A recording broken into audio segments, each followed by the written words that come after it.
As a letter to the editor got him kicked out of his church.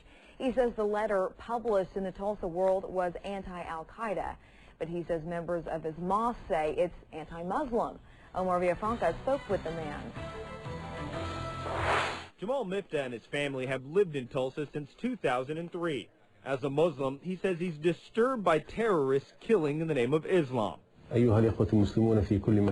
recent tape released by Al-Qaeda angered Miftah, prompting him to write a column in the Tulsa World. In the published column, Miftah calls Al-Qaeda leaders cowards for using young Muslims to carry out attacks. He also says Islam is a peaceful religion and urges Muslims to help bring people like Osama bin Laden to justice.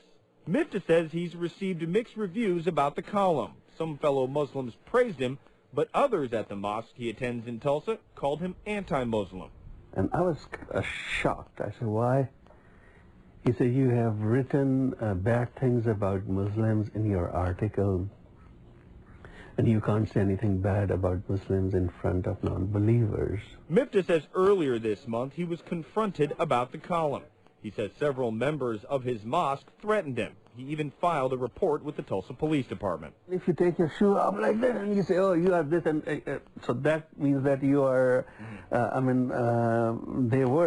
had all the intentions of causing harm to me.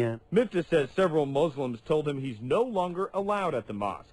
He says leaders told him there is only one way he can come back to worship. There are two members of the community who spoke to them, and they said, well, he has to apologize, he has to take his article back, and that's the only way we can let him come back into mosque.